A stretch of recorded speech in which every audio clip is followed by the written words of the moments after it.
So it's coming into the autumn or fall if you're America, and that means it's nearly winter. Yes, the year really has gone that fast. And I thought this was the perfect time for me to show you some destinations that you should visit in Europe during winter. Because although it's great seeing Europe in the summer, it's equally good in winter as well, because there's so many other things that go on. And some of these in Western and Central Europe is the Christmas markets, which are like no other that you will see in the world. And so in this video, I'm going to show you some of what I think to be some of the best places to visit in Europe during the winter months. And I'm going to give you a rundown of what you can do, why you need to go there, and as always on this channel, I'll explain to you how expensive or how cheap each place is. Now, most common holidays you can do in Europe is skiing, particularly in the Alps. But that's just a really, really obvious thing to do. So I'm not going to concentrate on that during this video. I'm actually going to give you some of the best cities that you should visit during the winter. I just wanted to show you some other things that you can do in Europe, and what I say isn't necessarily correct all the time. So if you feel that I'm wrong or there's places that I've missed, let people know down in the comments. Share your experiences if you have some to share from visiting Europe during this time of the year. Now, the first one that I'm going to mention, which is probably one of the most popular places to visit in Europe all year round, is Iceland. Well, we can visit Iceland all time of the year, so why in winter? Well, for me, the best time to visit Iceland is in the winter, because this is when this alien looking landscape is covered in blue ice as far as the eye can see. Because this is a land of internal glaciers, and it offers so many adventures that you can do during this time in winter. And you can't find any of these adventures anywhere else in Europe. And also Iceland do Christmas like no other place in the world, and so that in itself is a reason to visit during this time. So what is there to do in Iceland during this time? Well, one of the most popular things you can do in winter is go and see the Northern Lights. During the winter months, you can also go to some ice caves that have been cut out in glaciers, which are truly stunning. You can go on snowmobile adventures, and also in February, Reykjavik holds the Winter Light Festival, which showcases loads of light installations and plenty of other activities you can do as well. And also Iceland is very, very famous for its geothermic pools, like you see in the Blue Lagoon, and others that are all around the country. And for me, there's no other better time to do this than during the winter months as well. There's loads of incredible hikes you can do, and there's one that I actually did where I hiked all the way to a thermal river where during -8 degrees I got into my swimsuit and got into the river, which was about 40 degrees, which was beautiful and stunning, but then I had to get out, which was a whole other experience. But it was just so cool to do, and there's no other place in the world where I think you can do this, or no other place in Europe certainly where you can do this during this time of the year. And this is another reason why you should go and visit Iceland during this time. And with some of these hikes, you can also hike on glaciers during this time in the winter as well, which again is just a stunning place to go. And there's so many things, not enough in this video. And actually I did a guide to Iceland, an in-depth winter guide to Iceland. I'm just putting it above me right now, and after I've watched this video, if you think that Iceland is now one of the places you want to go and visit and they want a detailed guide, you can go to one of my videos just here. Now, how expensive is it to visit? Well, being a Scandinavian country, it's not always cheap, but that doesn't mean you can't do it on a budget. For example, the flights to Iceland from London are actually super cheap, which are about £50 return during this time of the year. And you can also find some reasonable accommodation if you look around. The thing that will really hurt your wallet more in Iceland is just your general day-to-day spending. And the best way to save on this is to get a room which has a kitchen in it, much like this one that you're seeing right now. And that way you can do some shopping, you can cook there in your room, and that will save you a lot on eating out, which generally is the most expensive thing to do alongside some of the activities as well. But on average, you can find half decent accommodation for around £90 per night. I think this is pretty good in Iceland. Again, check out my detailed winter guide to Iceland if you want some more in-depth information on how you can get your accommodation and flights cheap as possible. Okay, going from somewhere that's not as kind on your wallet to somewhere that is super kind on your wallet. And if you watch this channel, you know that I'm a big fan of this city, and it's the city of Budapest. I think I pronounced it right. Some people have been telling me down in the comments that I haven't pronounced it right, so that's my attempt. I'm sorry if I got it wrong again. So why do we want to go and visit this city? Well, the biggest reason is because it's so easy on your wallet. There's so many things you can go and do. So many of the landmarks are free, and they've got some of the thermal pools, which are super cheap. You can go to some for literally as little as £8. There's just endless amount of things for you to do.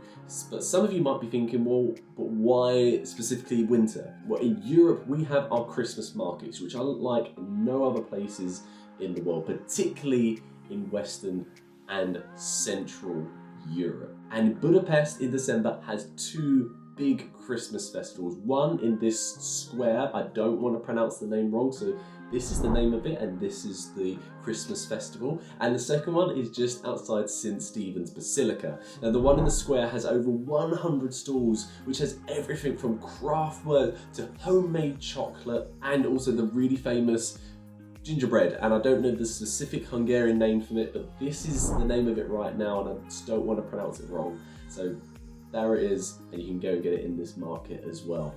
And one of the big reasons why you should go and visit, which makes it really, really cool, is to go to thermal baths. Because look how Zinchenyi baths look in the winter. Just look how cool that is. And you can go and visit the Zinchenyi baths for, I believe, about £8. It may have changed since I last went there, but it wasn't too expensive. I don't imagine it's too expensive now either. I think that's a really cool experience to have, especially in a city that is so budget friendly. So how expensive is it? Well, as I've been talking about for this entire clip of this city, it is super cheap.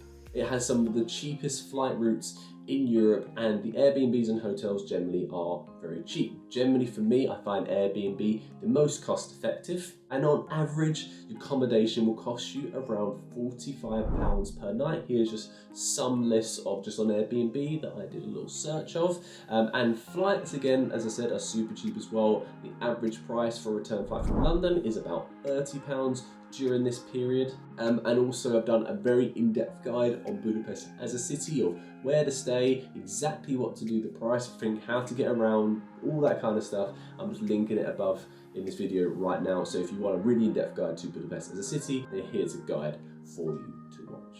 Now the third city is a place where I think a lot of tourists, particularly from America, even in the UK to be honest with you, will completely overlook. And that is the city of Nuremberg. Now, as I said, Christmas markets are a European staple, and if they are something that you absolutely love and really want to experience, then look no further than going into Germany, but particularly Nuremberg. The Nuremberg Christkindl's market is one of the best Christmas markets in the world. It's been in the city since the 1500s and is considered one of the best Christmas markets in Germany. The city itself is absolutely beautiful. You can take a stroll through some of the cobbled streets and also walk around the grounds of Nuremberg Castle. But this might not be some people, but there is a huge toy museum in the city, and that might seem a little bit odd, but the city itself is world famous for wooden toy manufacturing.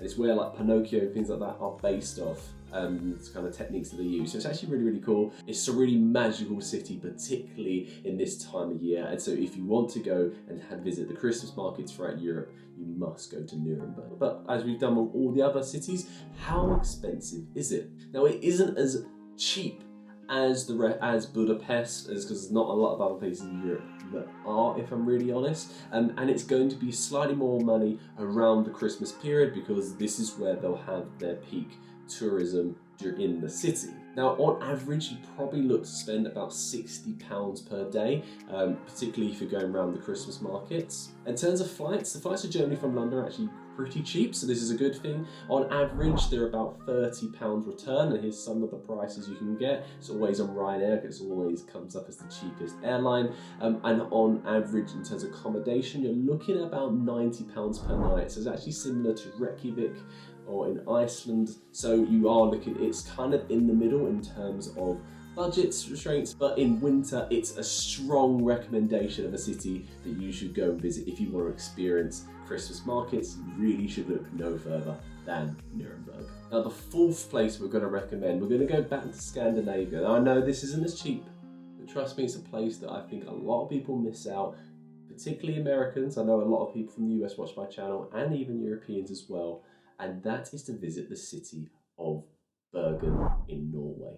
Now, if you arrive in Bergen during the winter, you get a few magical things all rolled up into one. You have the colourful wooden buildings covered in snow, breathtaking views of the fjord covered in icy mists, and also there is a chance that you can catch the northern lights during the winter. But what is there to do in Bergen? Well, first thing you can do, which costs you absolutely nothing, is explore the idyllic Bergen port. Bergen itself is surrounded by mountains, and it's just like a snow-covered fairy tale, the whole landscape of the city. So you can sit in a cafe and sit on some warm hot chocolate, and you can try, and I'm sorry if I pronounce this wrong, fellow Norwegians, you can try, I've written it down here, so apologies if I look away from the camera, a kandelbolle, which is kind of like a Norwegian version of a cinnamon roll, and then you can take the funicular all the way to the top of Mount Fløyen, again sorry if I pronounced that wrong, for a particularly spectacular view of the city. It's just such an awesome place. It's such a tucked away little gem that you can go and see in Europe, you can go and see in Norway, which not a lot of people go and see, and it's just the best time to see it is in the winter. And it's also worth mentioning that the actual fjord cruises run all the way through winter as well. So sometimes when you go to different European places, some of the cruises and things that you can do aren't on in winter. Well, in Bergen they are. So if you want to see some of the fjords, I don't think there's a better time than to see them during the winter months. And for me, there's no better way than to experience these fjords during peak winter months. Plus, there is a walk that you can do. Sorry if I'm pronouncing this mountain wrong. It's at Mountain Urliken, and Mount Fløyen is a popular winter walk that a lot of people do. So I'm just looking down because I've written them down because I had to make sure. But one of the most important things which I think a lot of people watching my channel is, well, how expensive is it? Well, we are in Scandinavia, so it's not always going to be super cheap. But in Bergen, it's actually not uncommon to find a really good deal. It's actually quite cheap to fly to Norway. So on average, you're looking at about £60 return to go to Bergen. Here's just some of the flights. They kind of vary in price throughout the winter. And accommodation is actually surprisingly cheap. I thought it would be a lot more expensive. Now for me, consistently, Airbnb is the cheapest option. And here's just some of the options that I have. On average, it's about, again, £60 per night, which I think is really reasonable. And so this is a place that I think is a real hidden gem within Europe, particularly in winter. The streets look amazing. I mean, look how beautiful the city actually looks. So that is my fourth place that you should try and visit in Europe in the winter, the city of Bergen. Now the fifth and last one, remember these are no particular order, is a city that I've spoken about before, and this is the city of Prague. Now Prague is the capital city of Czech Republic. Now winter generally rolls over Prague during December and stays there all the way through February. And there's nothing more beautiful than when the snow settles and the beautiful old architecture over the city, particularly around Prague Castle. This is one of Europe's most beautiful cities. But what is there to do in Prague during the winter? Well, Germany is like #1 for Christmas markets, but the second closest place that do great Christmas markets is Czech Republic, and particularly in Prague. The city is lively and buzzing from the second week of December, where generally quite a lot of tourists flock to Prague to experience all the number of different Christmas markets in the city. There's not just one, there's a lot of different Christmas markets for you to go and explore. But if that's not your bag, you don't really want to go for another Christmas market, that's fine. During the month of February, it's carnival season in Prague. And also another thing for you to go and do is also see the Festival Parade, which is full of giant puppets and whimsical costumes, and it's just a really cool little thing for you to go and do in the city during this time. Now, the city generally is just beautiful, and it becomes even more magical during the winter, where ice skating rinks open all around the city. The medieval churches put on classical music concerts, and there's also hundreds of museums and galleries that you can go and see in the city as well. So there's just something for everybody in this city. How expensive is it? Well, again, Prague is actually quite a budget-friendly place for you to go and see. Generally, the average price for flights is about £60 during this time. Obviously, if you're trying to go in the second week of December, that's where it becomes the most expensive. The same with accommodation. And in terms of accommodation, it's about the same as a flight. On average, during this time, it's about £60 per person. And as with all the other cities, Airbnb is on average the cheapest way to get accommodation. If you're on a little bit of budget, want to experience Christmas markets and want to experience that kind of real European culture in Christmas, Prague is your perfect choice. Now that was the 5 cities that I recommend you go and visit in Europe during this time. I could have mentioned a lot more. The city of Tallinn, Estonia is again a great choice for you to go and see. Even London is great, that has so many things going on, particularly in the West End with Christmas plays, and there's Christmas light trails you can go and see as well, which in Kew, which are absolutely stunning. And the beautiful city of Vienna. There's too many to mention. If you're only planning to visit Europe in summer, then I hope this video has made you reconsider to maybe visit Europe during the winter months as well. But if there's any other cities or places that you've gone to Europe in winter that you feel I haven't mentioned, please listen down in the comments. These are just my options and just my opinions. I know that people can disagree with them, and that's absolutely fine. This channel is an information hub for everybody, so please feel free to start discussions in the comments below. I'm off to Turkey actually next week, which is really, really exciting. And if there's anything you want me to talk about in my videos of Turkey, want me things to do, suggestions, please listen down in the comments, and I'll try and include it when I'm out there next week. But thank you so much for watching. Please hit subscribe and please like the video because it really helps me out. And if you enjoyed this video, again, please leave a comment as well. But thank you so much for watching, and I hope to catch you on the next video. See you later.